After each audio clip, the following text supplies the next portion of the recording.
Você me encontra aqui ao vivo toda terça e toda quinta. Terça-feira eu converso com convidados que tiveram as suas vidas transformadas pela alimentação natural, pela alimentação whole food plant-based. Então, eu quero sempre trazer essa visão para vocês, né? De como é possível, de como que as pessoas conseguiram mudar a vida delas, ou transformar, ou tiveram suas vidas tocadas por uma mudança de hábitos, né? Para mudança de hábitos mais saudáveis, tá bom? Então, eu tô esperando aqui a minha convidada, já já ela tá online, para eu poder chamá-la aqui. E a minha convidada, ela é quase uma estrela. Uma estrela de São Paulo, uma estrela do mundo dos business, né, de desenvolvimento pessoal. É a Suelen. A Suelen, ela é supermaster incrível, assim, uma pessoa que trabalha há muitos anos com a PNL, Programação Neurolinguística. Ela dá diversos cursos de formação, ela trabalha com desenvolvimento pessoal, ela trabalha com o desenvolvimento de negócios e ela é um amor de pessoa. Ela é uma querida. Bom dia! Oiê! Vou- Oi! Ai, já estava E aqui. aí? Será que tem um problema de conexão? É, é possível que seja também. A gente. Ai, nesse tempo de quarentena, a internet não tem colaborado muito, né? Eu acho que tem uma coisa de muitas conexões ao mesmo tempo. Semana passada eu tive problema numa live, mas agora acho que é cedinho aqui ainda em Mato Grosso do Sul, aqui no Brasil, então pode ser que a gente consiga ter uma banda um pouco melhor. Tomara que as pessoas estejam online só para assistir a gente e não para baixar filmes. Exato. Tudo Ai, bem, muito bom. Su? Tudo, quanto tempo, né? Saudade de você, saudade do Gil. Sim, muito tempo, meu Deus. Fiz uma breve introdução sobre o que você trabalha, com o que você trabalha, mas conta mais. É, eu acho que para falar o que eu trabalho hoje, eu preciso falar o que eu fazia antes, né? Eu tenho como graduação, fiz direito, fui advogada durante um tempo. Mas eu acho que assim como muitas pessoas, eu me decepcionei não só com a área, mas com todo o sistema, né? E sentia que não honrava aquilo que eu acreditava, os meus valores, e aí eu decidi fazer uma transição de carreira, fazer uma mudança significativa. E hoje eu trabalho exclusivamente com desenvolvimento de pessoas e negócios, com coaching, mentoria. Eu não gosto muito de rotular, porque eu acho que quando a gente coloca em caixinha, a gente acaba perdendo muitas oportunidades, né? Eu acho que a gente está num processo muito mais de inclusão do que de exclusão. Então eu costumo dizer que eu utilizo toda a minha experiência, né? Eu fiz coisas, estudei coisas muito diferentes ao longo da minha jornada, né? E eu utilizo tudo isso que eu estudei em PNL, coaching, mentoria, desenvolvimento de projeto, né? Ferramentas lúdicas. Tudo que for para somar e para desenvolver pessoas e negócios. Tenho uma experiência com empresariar também, né? Tive empresas em diferentes ramos. Então é basicamente isso. Eu falei para você no WhatsApp, né? Eu acho que o meu lema para 2020 é Keep Simple. Então as grandes introduções eu acho que não combinam muito com. O que eu faço é desenvolvimento de pessoas e negócios. Como que eu faço? Não sei. Sabe aquela coisa assim, cada um de um jeito e aí as coisas vão chegando e eu vou fazendo. E a gente vai trazendo os nossos skills dependendo do que a pessoa precisa, né? Eu acho isso Exatamente. maravilhoso. Eu lembro disso, gente, quando eu comecei, eu tava numa crise existencial, porque eu pensava assim, o que que é isso que eu faço? Qual é o nome disso, né? Será que eu posso chamar de mentoring? E o Gil tinha feito um curso de coaching, até com você, né? E ele falou, você não pode Exato. chamar isso de coaching. Coaching é uma metodologia completamente diferente. E eu em crise, falei assim, gente, mas o que que é que eu faço? E eu lembro que eu falei com você, Su, o que que você acha que é isso? Ela falou assim, você não precisa dar nome pra nada, só É, faz. Falei assim, ai, é. maravilhosa, você salvou minha vida. Essa é uma briga que eu tenho com o meio, né? E aí a galera do marketing, é uma treta que a gente tem com o pessoal do marketing que fala sempre de nichar, vocês precisam nichar, precisam rotular, porque é mais fácil você fazer a segmentação e eu super entendo. Mas em alguns aspectos, em alguns momentos da vida, quando a gente segmenta muito, traz uma angústia pra gente, né? Porque dá a sensação que a gente é só aquilo, só faz Sim. aquilo, né? Então alguns questionamentos. Eu sou muito questionadora, né? Como toda boa aquariana.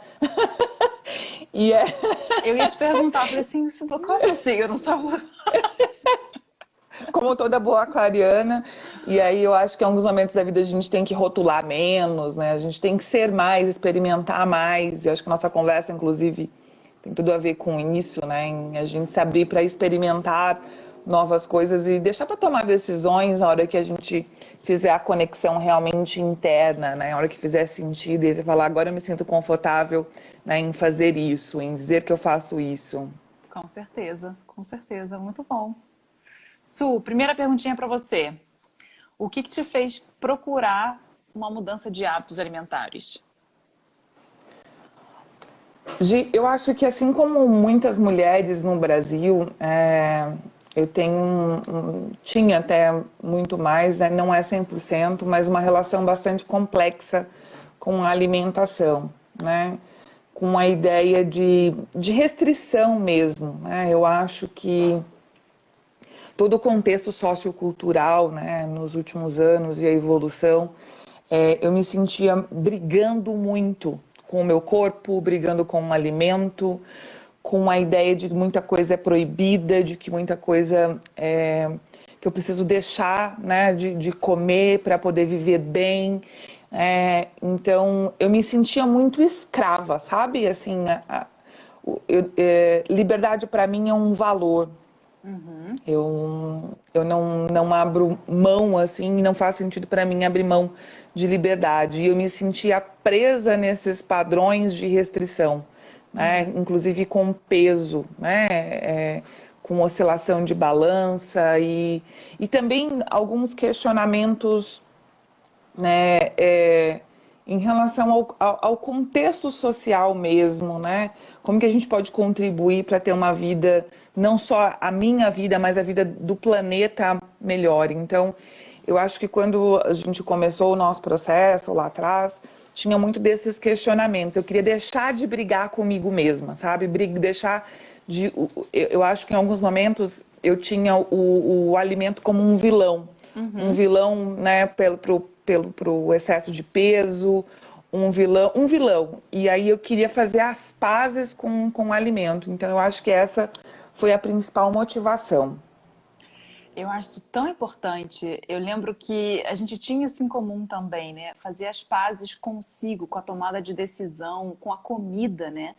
A gente briga, exatamente, você falou tudo. A gente briga com a comida a vida toda, né? Porque aquilo a gente quer comer, mas teoricamente faz mal, ou aquilo vai me engordar. E a liberdade é um valor para mim também. E engraçado, né? Eu acho que, para mim, a alimentação natural, ela me trouxe exatamente isso. Liberdade para comer o que eu quiser, o quanto eu quiser, quando eu quiser. Eu falei assim, nossa, isso aqui para mim não tem preço. Poder escolher É. sem ficar, sabe, com aquele peso mental. Muito bom. Eu acho que esse processo, né, que você conduz com tanta maestria, é um processo, porque para mim a liberdade ela parte de um processo de conscientização, Uhum. né? É tomada de decisão consciente. Acho que o seu trabalho, o meu trabalho tem muito a ver com isso, né? É que as pessoas deixem de ser escravas do acaso e deixem de ser escravos também de todo um processo de manipulação, né? De estar a serviço do quê, né? Uhum. De Uhum. estar a serviço do quê. Então, eu acho que a liberdade vem de um processo de conscientização, de tomadas de decisões mais conscientes. Sim, com certeza, com certeza. E como que era a sua alimentação antes? A minha vida, vou colocar, parece chato dizer isso, mas a minha vida antes da pandemia, porque agora eu estou, né, praticamente 9 meses num outro estilo de vida, mas nos últimos 5 anos o meu estilo de vida é um estilo bem viajante, assim. Eu ficava muito pouco em casa, né? Eu tenho uma base, a minha família está localizada em Campo Grande, em Mato Grosso do Sul, no Brasil, e pelo trabalho, né? Por trabalhar, a minha principal base de trabalho é São Paulo, mas eu viajei o Brasil inteiro nos últimos 5 anos, literalmente estive nas 5 regiões do país, a trabalho. Então, assim, às vezes eu saía de casa na segunda-feira e voltava para casa na quinta só para passar final de semana, e segunda eu estava de novo no aeroporto. E aí, esse estilo de vida viajante me trouxe uma certa preguiça, sabe? Um certo comodismo, uma coisa meio lazy, assim. E aí eu caí de cabeça em comer em restaurantes, em comer besteira mesmo, fast food, e comer muito o que tinha, né? E não ter muita regra e não ter muito horário, porque às vezes eu entrava no trabalho super cedo e saía super tarde, principalmente em sala de aula. Então tinha uma não regularidade, né? Eu comia o que tinha e me contentava com o que tinha ali. Às vezes não comia também, às vezes ficava longos períodos sem comer, e aí quando comia vinha aquela coisa né, de você estar ali morrendo de fome e comer de forma desastrosa. Então tinha uma não regularidade, que eu acho que era a principal marca. Eu tenho uma outra coisa que é uma coisa muito cultural. Eu venho de um dos estados, um dos maiores produtores de carne do Brasil, né? Então tinha um consumo excessivo de carne vermelha. A minha família é uma família do agronegócio, então tinha essa questão e tinha uma necessidade minha. Eu nunca fui muito fã de carne vermelha, mas eu fazia o consumo diário, então tinha todo esse conflito. E aí eu também me sentia, às vezes, consumindo mais carne do que eu precisava, principalmente carne vermelha, e eu sentia alteração no humor, eu sentia uma raiva até excessiva, um cansaço excessivo. Eu tive um burnout em 2016, e aí eu precisei começar a dar atenção à alimentação, né? De dizer, nossa, o que vai fazer bem para o meu corpo, o que eu preciso, o que o meu corpo está pedindo nesse momento de alimento. Mas eu acho que antes do nosso processo era uma coisa muito desregrada, sabe? Era uma coisa assim muito altos e baixos. Eu acho que a principal definição que eu tenho é essa coisa do altos e baixos. Oscilante, né? É, exato. E você sentiu alguma diferença depois que você mudou seus hábitos? O que consistiu? Me conta o que consistiu essa mudança de hábitos, assim, porque acho que as pessoas pensam assim, ela só passou a comer mais legumes.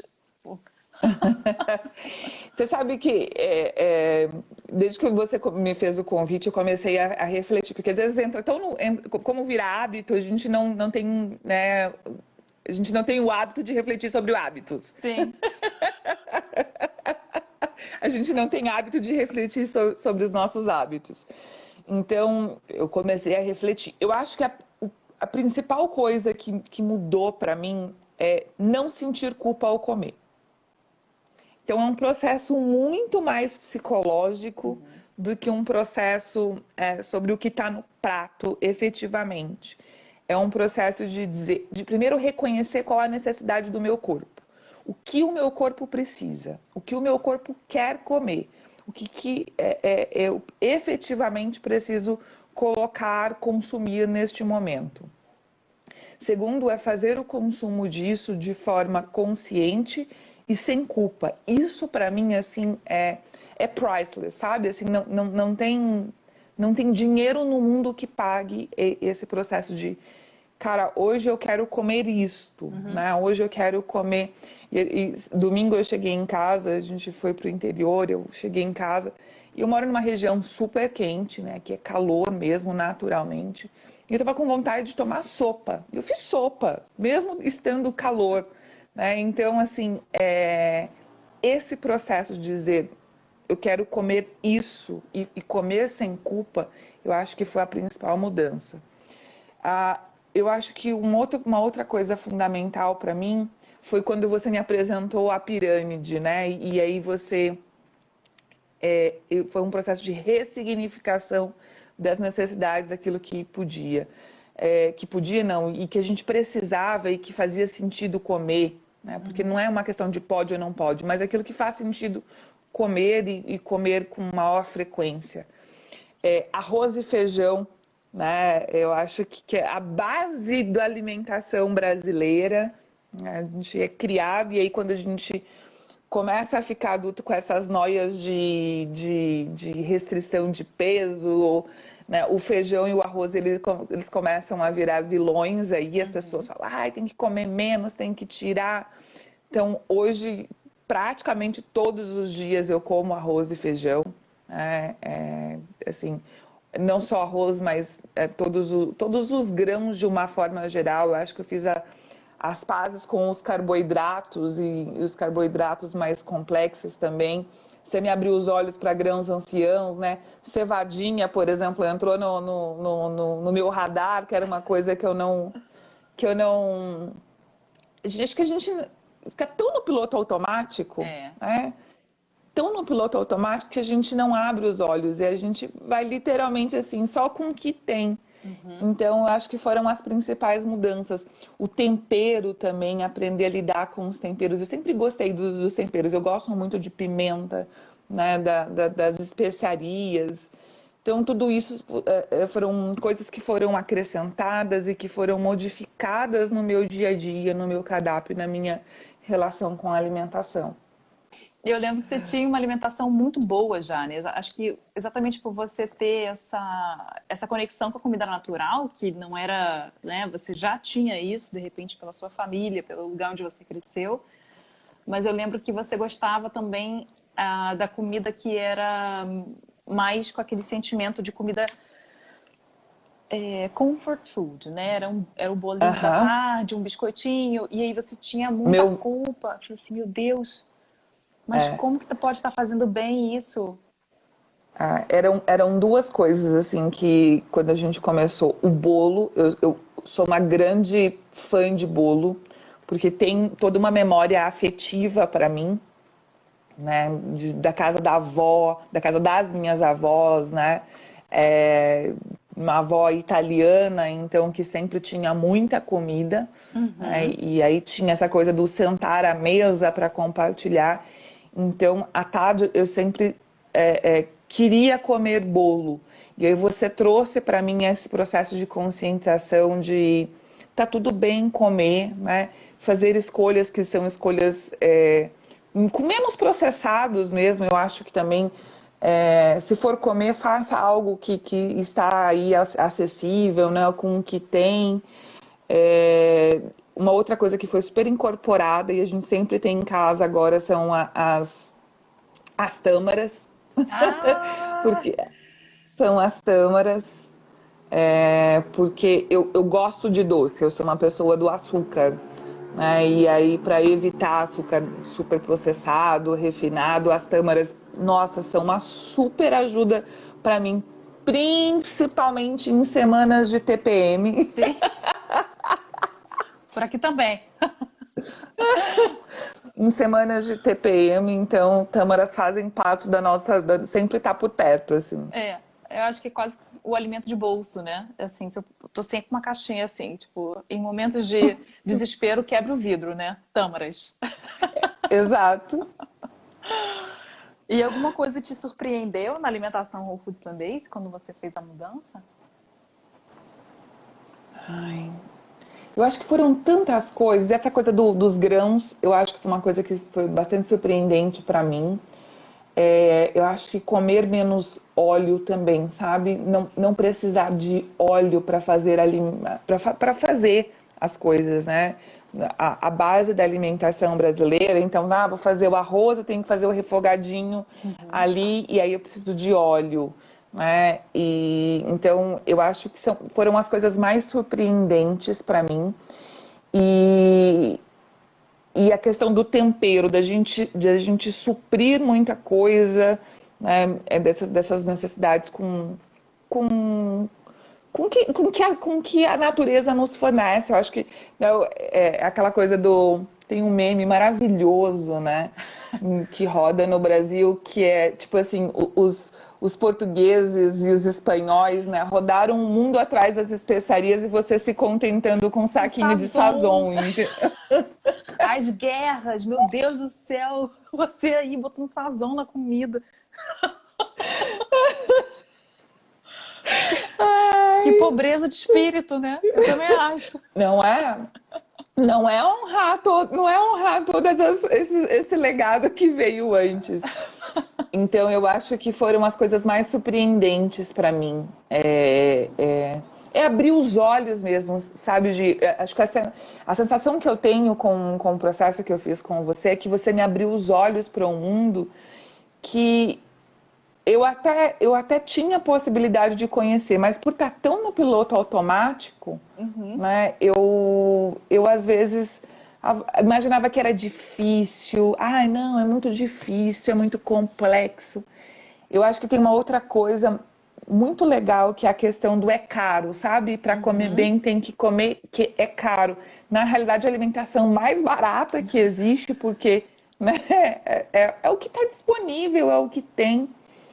Uma outra coisa que é muito legal que a gente mudou o hábito em casa é ir comprar do produtor local. Então, quando a gente está em casa nos finais de semana, a gente vai na horta, então a gente compra o que tem, o que é sazonal, sabe? Porque o que é sazonal não é forçado, né? Tá ali à disposição, não tem um processo de forçar o alimento. É o que está na época, é o que tem disponível, é o que está lá na feira, é o que está no produtor local. Então essas foram coisas que em casa a gente incorporou, né? E eu acho que foram gratas surpresas com todo esse processo. Muito bom. Muito legal. E a sua família? Você acha que eles também embarcaram com você? Também teve mudanças? Você tem uma filha, né? Pequena. Tenho uma menina de 9 anos e meio, quase 10. A Júlia sempre comeu bem, a gente sempre teve acesso, né? Que nem você falou, já fazia parte da nossa rotina comer vegetais e tal. O que eu percebo nela é um processo também de comer com uma maior regularidade. Em casa não há alimento proibido, né? Não tem nada que seja. E aí eu percebo nela, até crescendo de um jeito diferente que eu cresci, que é olhando para a comida como amigo, sabe? Então, não como ai, não pode isso, não pode aquilo. Eu acho que essa é a principal mudança. A família, assim, embarcou porque, né, em casa não tem essa coisa de faz uma coisa para um e faz uma coisa para outro. Faz tudo para todo mundo e todo mundo vai comer o que tem, o que está disponível, o que está aqui. Então, foi um processo mesmo de conscientização de todos nós. Eu vejo a Júlia crescendo, que eu acho maravilhoso, crescendo sem essa coisa da culpa com um alimento, sabe? Sim. E isso é tão passado de mãe para filha, né? Eu acho isso muito. Isso é muito impactante. Isso marcou a minha. Acho que todas as minhas fases de crescimento, desde que eu era bem pequenininha, eu lembro do medo de comer. A minha mãe falando. Eu lembro de estar na casa do meu pai e alguém me apresentar um abacate finalmente, que eu nunca tinha comido, através de uma vitamina de abacate. E logo em seguida, depois eu falasse, eu gostei, alguém falasse, mas engorda muito. E eu era uma criança, e eu assim, nunca mais comi. Eu nem sei se hoje eu não gosto de abacate, porque isso ficou tão na minha cabeça, na minha memória infantil. Eu falei assim, gente, quem é que fala isso pra uma criança, né? Mas engorda muito. Sim, mas eu era uma criança, eu tinha direito de ser do tamanho que eu quisesse, né? E eu não, meio que não pude, né? Porque você é menina, você cresce sendo obrigada a ser magra. É, é até engraçado você falar do abacate. Esse final de semana a gente estava na casa dos meus pais, né, no interior, que tem, nossa, a gente literalmente volta carregado, né, porque tem o alface da nossa horta, tem o limão do Ai, nosso que tomate, tem maravilha. tudo ali, tem tudo ali à nossa disposição. E aí a pessoa que trabalha com a gente em casa, né, trabalha com a gente há muito tempo, a Zinha, que é uma pessoa da família já, assim, ela tá com a gente há mais de 20 e tantos anos. E E aí a Zinha estava contando, porque a Júlia durante a pandemia ficou muito lá, porque não está tendo aula, né? E aí eu falei, melhor ficar no interior, que tem acesso à terra, que tem onde brincar, do que ficar aqui presa num apartamento em Campo Grande.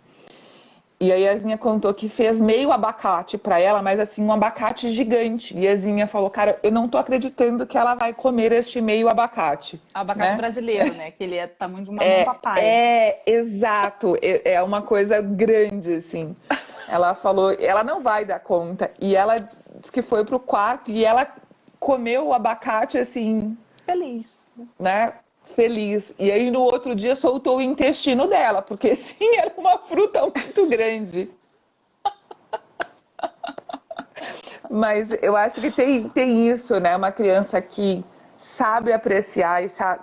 Eu acho que tem uma outra coisa que a Júlia tem que é muito legal, que ela sabe de onde o alimento vem, Ah, né? isso é Como, incrível. como- Nossa, educação que ela alimentar. sabe, que ela sabe de onde o alimento vem. Ela tem consciência que, né, que não dá no saquinho lá no mercado, né? Que tem todo um processo, como os avós vêm, né, da terra e tem essa coisa do cultivo. Em casa a gente tem, no apartamento a gente tem uma hortinha de temperos aqui, né? A gente tem manjericão, tem alecrim, tem hortelã. Então ela sabe, né? E ela tem um cuidado muito grande com as plantas também. Ela tem essa coisa do apego, né? Com a terra. A gente valoriza muito isso em casa. A gente sempre valorizou, né? Não poderia ser diferente. É literalmente de onde vem o nosso sustento. Mas é um respeito, um honrar a terra que eu acho que ela tem como criança, que talvez seja até diferente da geração dela, né? Com Que está certeza, muito não. que tá muito conectada com os aparelhos, mas muito desconectada da base, sabe? Do andar descalço, de valorizar a terra, né? Desse Eu tipo de coisa. concordo, eu concordo. Eu acho isso muito bacana também quando a gente faz esses exercícios, né? Engraçado, a Deia deve estar aí também, estava assistindo. A Deia é uma cliente maravilhosa também, está terminando agora o processo de mentoring. E uma vez a gente fez um exercício de mindful eating. Eu acho que a gente fez também, né? Daquela coisa do se Da conectar com o que você está bergamota, comendo. nós comemos, eu comi uma bergamota, maravilhoso, maravilhoso. E é muito legal. E ela falando que ela já tinha isso, porque ela tem uma prática de sempre quando ela manuseia os alimentos, né? Ou na cozinha, ou está se alimentando, ela faz um agradecimento em cadeia. Então ela pensa, obrigada à pessoa que colocou a fruta no supermercado para mim, a pessoa que higienizou aquilo ali, até o produtor, até a pessoa que disponibilizou a semente, ela vai de trás para frente agradecendo. Eu achei essa prática tão É maravilhosa, sabe? Falei lindo. assim, isso é muito legal, porque a gente acha que simplesmente eu vou no mercado e aparece uma fruta lá. É, Está lá. é. Não, não, tem 1 milhão de passos até aquilo chegar até você, da maneira como chega. E você ser grato a isso, né? Não no sentido pueril da palavra, que infelizmente acho que perdeu um pouco do sentido de tanto que as pessoas falam, né? Mas você Sim, reconhecer, vamos pensar assim, você reconhecer que existe toda uma linha de trabalho ali atrás para aquilo chegar fresco e da melhor forma para você se nutrir, né? É diferente de abrir um pacotinho de biscoito que você vai, não sei, encher a sua barriga, mas você não está se nutrindo. Um alimento que te nutre, ele tem todo um valor diferente. Pelo menos para mim, ele tem um valor completamente especial, né?